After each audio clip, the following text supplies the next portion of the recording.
Welcome back to the Movement PhD. I'm Dustin Hardwick, a physical therapist with a PhD in movement science. Today we're switching gears and beginning our unit on the ankle and foot. In this first part of the ankle and foot unit, we'll be discussing bony anatomy, alignment, and arthrokinematics. As usual, you can find slides in sync with the video on YouTube and Spotify. You can also listen on all of your major podcast providers. If you prefer to read, you can find the slides with notes and a summary on my Substack. Now that we have our slides pulled up, let's get started with Season 1, Episode 12, Ankle and Foot, Bony Anatomy, Alignment, and Arthrokinematics. Let us get started today with the overall organization of the ankle and the foot.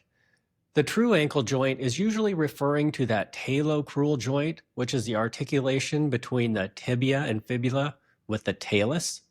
In the rear foot, we have our subtalar joint, which is between the talus and the calcaneus, the tarsal bones that make up the rear foot.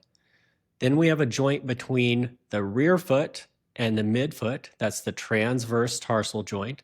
That midfoot being composed of your navicular, all of your cuneiforms, and that cuboid. Then we have our forefoot, which is our metatarsals and phalanges. Now let's go through a review of the anatomy of the foot using our bone model here.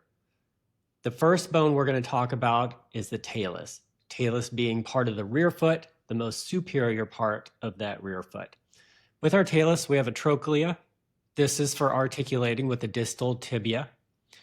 We're looking at the lateral aspect, so we have a lateral facet here that articulates with the lateral malleolus. If I turn this around, on the medial aspect of this talus, we have our medial facet, which articulates with the medial malleolus. Next, we're going to talk about the calcaneus. Calcaneus being the other part of the rear foot. You're looking at the lateral aspect here. We have a trochlear process and then a groove for the tendon of your peroneus longus. We have a tuberosity here, which is insertion of our Achilles tendon. On the medial aspect, we have a really important structure here, the sustenaculum tali. So the superior part articulates with the talus, and the inferior part is a groove for the flexor hallucis longus. Next, we're going to talk about our midfoot. And I'm going to move from medial, which is on this side, to lateral, which is on this side. The proximal medial, that's our navicular. That's the keystone of our arch. We have our medial cuneiform. We have our intermediate cuneiform and our lateral cuneiform. And all the way on the lateral side, we have our cuboid. Next, we'll talk about the forefoot, which is composed of our metatarsals, our proximal row of phalanges, our middle row of phalanges, and our distal row of phalanges. Now that we have reviewed the overall organization of the ankle foot and the anatomy of the ankle foot, let's look at the joints. The first one is our talocrural joint. That is a synovial hinge joint between the distal tibia and fibula and the body of the talus. The plafond of the tibia is the concave surface forming the superior part of that articulation. The medial malleolus articulates with that medial facet of the talus on the medial aspect. Then the fibula, the lateral malleolus of the fibula, forms the lateral surface and articulates with the lateral facet of that talus. The trochlea is the largest part of that talus and provides most of the weight-bearing surface between the tibia and that talus. Because it is a synovial hinge joint, its primary motion is in the sagittal plane of dorsiflexion and plantarflexion. Next up is our subtalar joint, which is the articulation between the inferior talus and the superior part of the calcaneus. It is a synovial plane joint, which are three paired facets between the talus and the calcaneus. On the inferior surface of the talus, you have the anterior, middle, and posterior facets, and you have matching anterior, middle, and posterior facets on the superior part of the calcaneus. Because there are three different facets, it allows for triplanar motion, inversion, eversion in the frontal plane, abduction, adduction in the transverse plane, and dorsiflexion, plantarflexion in that sagittal plane. Next up is our transverse tarsal joint. This is a functional articulation between our rear foot and our midfoot. It is composed of two different joints. The talonavicular joint on the medial aspect. This is a ball and socket synovial joint with a lot of mobility. And the calcaneocuboid joint on the lateral aspect. This is a saddle joint between the calcaneus and that cuboid on that lateral aspect. Functionally, these two articulations together behave as a compound multi-axial synovial joint that again allows for triplanar motion.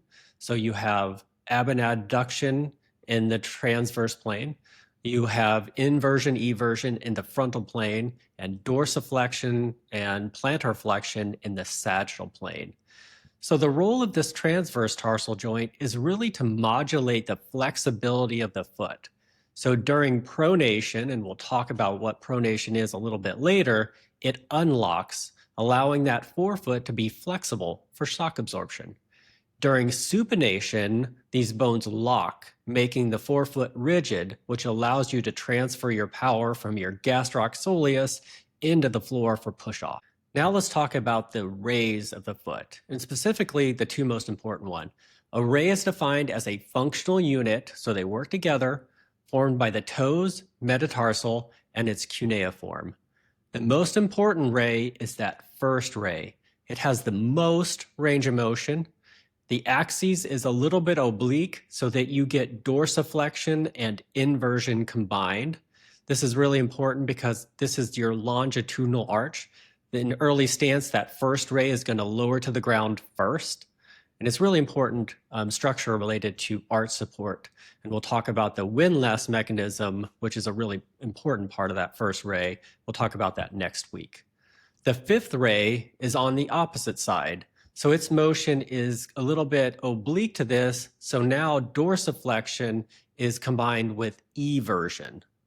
Your third ray is right down the middle. So it has pure dorsiflexion and pure plantarflexion.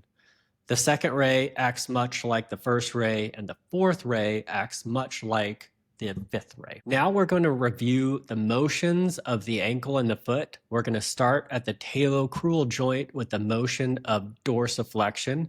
So dorsiflexion is defined as a decrease in the angle between the leg and the foot. In open chain, it's bringing those toes up. In closed chain, when you have your foot planted on the ground, it is moving your tibia and fibula anterior on that planted foot. Normal range of motion should be approximately 20 degrees of dorsiflexion. Functional range of motion, which is the motion needed for efficient gait, efficient stair climbing, is approximately 10 degrees. Dorsiflexion is going to be limited by the gastroc length when your leg is straight, and it's going to be limited by the posterior capsule and the soleus when the leg is bent. That is because the gastroc crosses the knee joint, so when you give into that gastroc at the knee, then dorsiflexion is going to be limited by the length of the soleus and the length of that posterior capsule. So many people will see an increase in their dorsiflexion range of motion if you bend that knee. The end feel for dorsiflexion should be firm. It should be firm muscular with the leg straight, and it should be firm ligamentous or muscular with that leg bent, depending on whether the soleus or that posterior capsule is limiting that dorsiflexion. Next up is the motion of plantarflexion. So plantarflexion is defined as an increase in the angle between the foot and the leg. So in open chain, it is toes down. In closed chain, with the foot planted on the ground, it's bringing that tibia posterior. Normal range of motion for plantarflexion is quite variable, but should be about 45 to 50 degrees. It is usually limited by the anterior capsule and ligaments of the ankle, but may be limited by the tibialis anterior if that muscle has some shortness. Infeel should be firm, ligamentous, or muscular, depending on whether it was that capsule ligament or that tibialis anterior. The next motion is inversion. So this is subtalar joint motion, so motion between the calcaneus and that talus. Inversion is defined as the plantar, so bottom of the foot, facing towards midline. So bringing the bottom of the foot and facing it towards the medial aspect or towards midline. This is an important component of supination. We'll talk about these combined motions a little bit later today. You should have approximately 20 degrees of inversion. It's going to be limited by those lateral collateral ligaments, and it should be a firm ligamentous end feel. Next motion is eversion. So eversion again is a subtalar joint motion between the calcaneus and the talus. Now we're taking the plantar surface, so bottom of the foot, and pointing it away from midline, so pointing it towards the outside of the body or the lateral aspect of the body. This is an important component of pronation. Normal range of motion should be approximately 10 degrees, and it's going to be limited by that deltoid ligament, which is on the medial aspect of that foot and ankle. Infield should be firm, ligamentous. We've reviewed the major actions available at the ankle and the foot. Now let's talk about the axes and the plane, as well as what happens if you get stuck in that motion. So what's an example of a fixed deformity? So plantarflexion and dorsiflexion, the axis here is medial lateral because the plane is going to be sagittal. So the axis is going to be perpendicular to that. Examples of fixed deformities for plantarflexion is pes equinus, for dorsiflexion is pes calcaneus. Moving on to inversion, eversion, this is a frontal plane motion, so we need an AP axis for that frontal plane motion.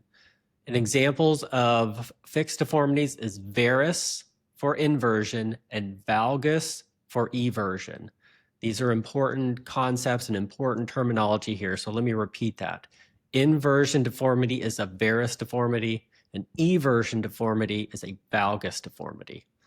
So the motion we didn't talk about yet is abduction and adduction. So this is a transverse plane motion, or a horizontal plane motion. So the axis here is going to be vertical. With adduction, you're bringing your toes and rotating them in towards midline in that transverse plane. Abduction is taking those toes and pointing them away from midline, again in that horizontal or transverse plane. If you're stuck in adduction, it's adductus. If you're stuck in abduction, that is abductus. There's not a whole lot of motion available for ab and adduction. We'll talk about the combined motions of supination and pronation in detail later. Next, let's talk about the arthrokinematics of the talocrural joint. This is going to be the most important joint that you're going to target with interventions such as mobilizations. So let's review the articulating surfaces. The proximal articular surface is the distal tibia and fibula. It is concave. The distal articular surface is the convex superior part of that talus. So in open chain, we have a convex talus moving on a concave distal tibia and fibula. Therefore, our rule is going to be opposite. So now we just need the direction. So in dorsiflexion, that talus is going to roll anterior and it's going to slide posterior. So to put this into practical terms, if you want to increase dorsiflexion, you're going to do a posterior glide of the talus on the distal tibia and fibula. Plantarflexion is going to be the opposite. Now that talus is going to roll posterior and glide or slide anterior. So to put this into practical terms, if you want to increase plantarflexion, it's going to be an anterior glide of that talus on that distal tibia and fibula. Now moving on to closed chain plantarflexion and dorsiflexion. Let's review that real quick. Closed chain dorsiflexion is the tibia moving anterior on a planted foot. Closed chain plantarflexion is the tibia moving posterior on that planted foot. Therefore, we have a concave distal tibia and fibula moving on a convex superior part of the talus. Therefore, with dorsiflexion, we have an anterior roll, anterior glide. Plantarflexion, we have a posterior roll and a posterior glide. Now that we have reviewed the anatomy, the movement, and the arthrokinematics of the ankle and foot, let's review some important ligaments that support that structure. One that you may be familiar with is the lateral collateral ligaments, because these are the ones that are often sprained. Because most ankle sprains are inversion ankle sprains, and those lateral collateral ligaments, they prevent inversion. They're composed of three distinct bands: the anterior talofibular ligament, the calcaneofibular ligament, and the posterior talofibular ligament. They all prevent inversion. The anterior ones prevent some plantarflexion, and the posterior ones prevent dorsiflexion. So these are comparatively weaker than the deltoid ligament on the medial aspect. So these are lateral aspect ligaments. So they're the ones that are often injured. Next up is the medial collateral ligament, also known as a deltoid ligament. It's on the medial aspect, so it's going to prevent eversion. It is a fan-shaped ligament with three different sets of bands: the tibio-navicular fibers, the tibio-calcaneal fibers, and the tibio-talar fibers. Because it's very strong, it's pretty low incidence of injury. You don't see near as many eversion ankle sprains as you do inversion ankle sprains. However, because of its strength, when you do get those eversion types of injuries, they can often be an avulsion of those ligaments off of the bone instead. And they require quite a bit more force than your typical inversion ankle sprains. Next, let's talk about pronation and supination. The terms pronation and supination can really cover a variety of different movements, because you can get pronation and supination at the subtalar joint, the transverse tarsal joint, and some degree from the forefoot itself. I'm going to focus on the subtalar joint, pronation and supination, because that's the most available motion, the most important component of that pronation and supination. We'll cover it in non-weight bearing or open chain, and then we'll cover it in weight bearing or closed chain. We're going to start with supination in non-weight bearing. So in non-weight bearing, the calcaneus is going to move on the talus because the foot is not on the ground, so that calcaneus is free to move. So therefore, supination is going to be calcaneal inversion, so bringing the bottom of the foot towards midline into frontal plane. Calcaneal adduction, so bringing the toes towards midline in that horizontal plane. And calcaneal plantarflexion, so bringing those toes down. So therefore, non-weight bearing supination is calcaneal inversion, calcaneal adduction, and calcaneal plantarflexion. Now we're going to talk about weight bearing or closed chain supination. So the calcaneus is still going to invert, so that's the consistent thing. Calcaneal inversion is the most important component of that supination. But now, because the foot is on the ground, the talus has to move on the calcaneus for the other motions.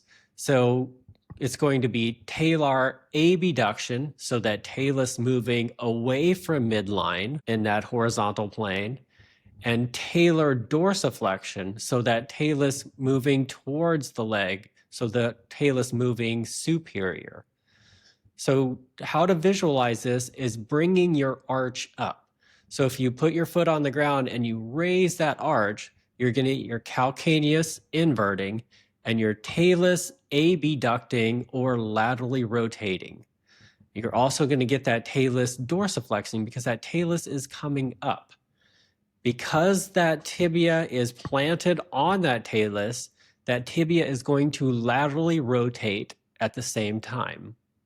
So let's review supination from the top. Open chain or non-weight bearing supination is calcaneal inversion, calcaneal adduction, and calcaneal plantarflexion.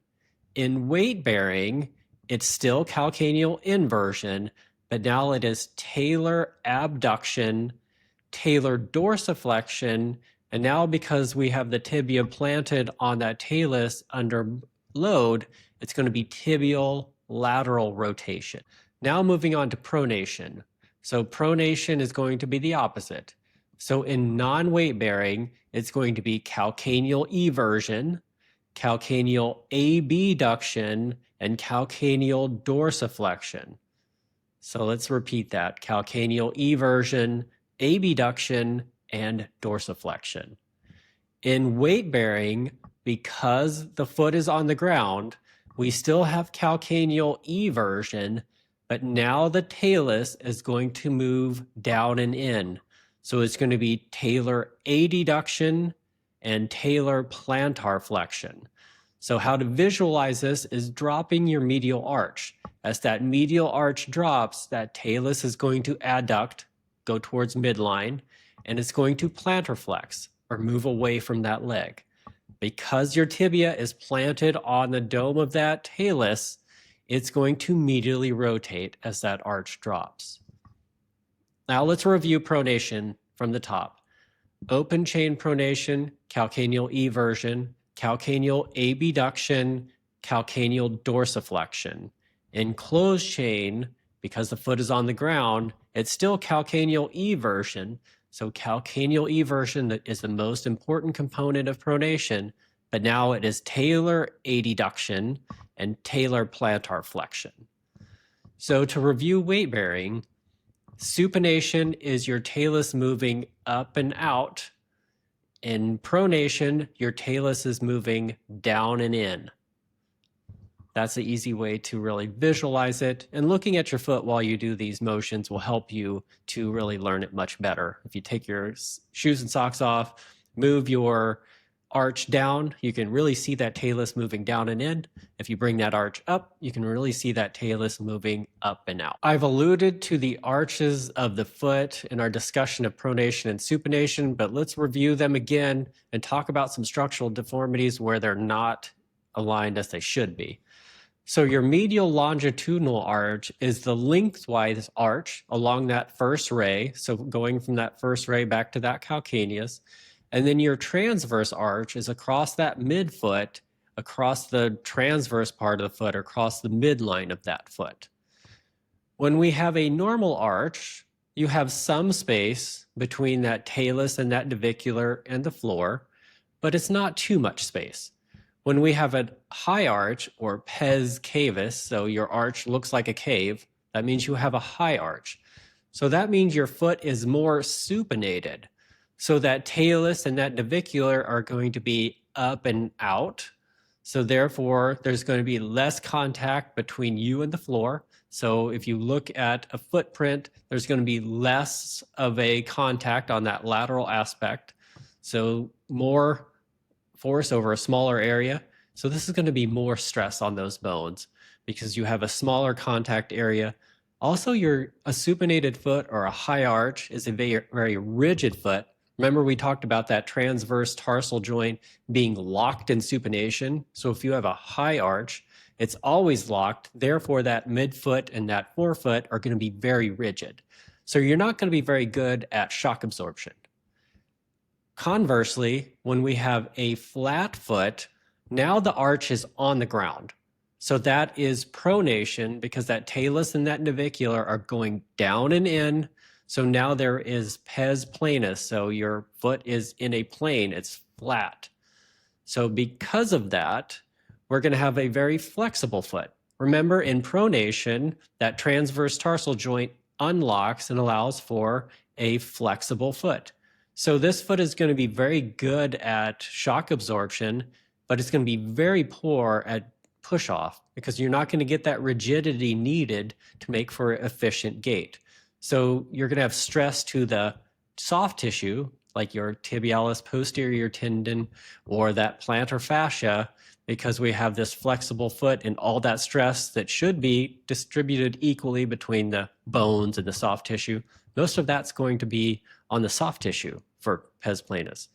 So pes cavus, pes planus, neither are good. They're just going to be different stresses. The pes cavus stresses on the bone.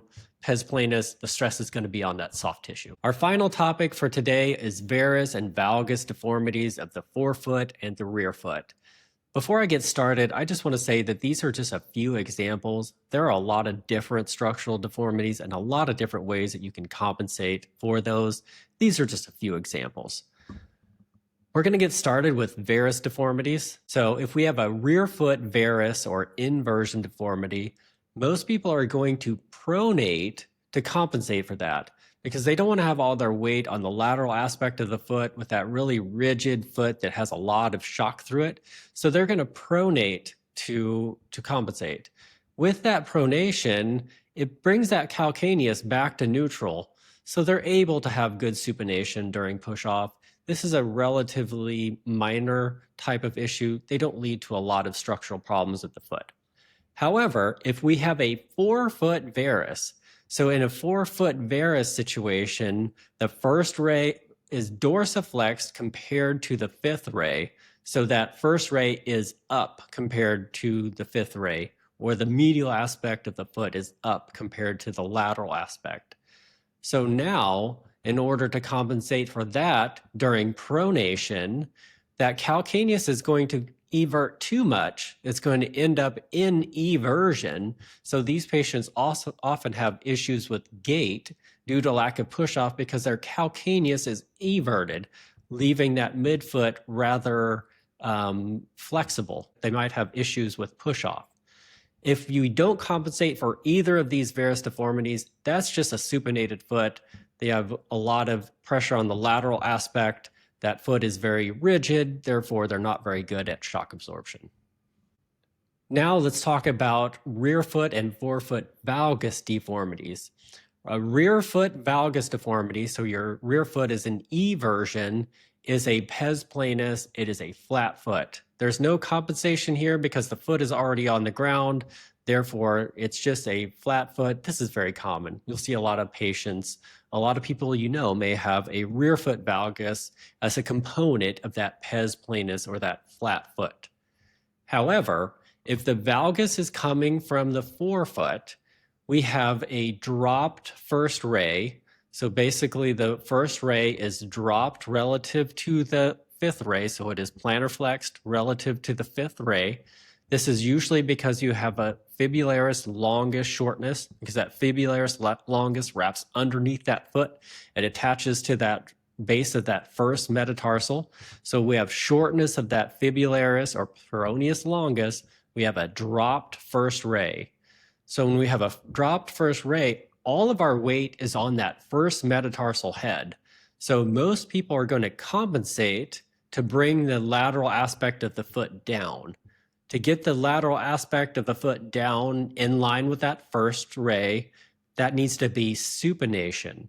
So the compensation here is supination. And because of that, the valgus was at the forefoot, so the calcaneus started off straight.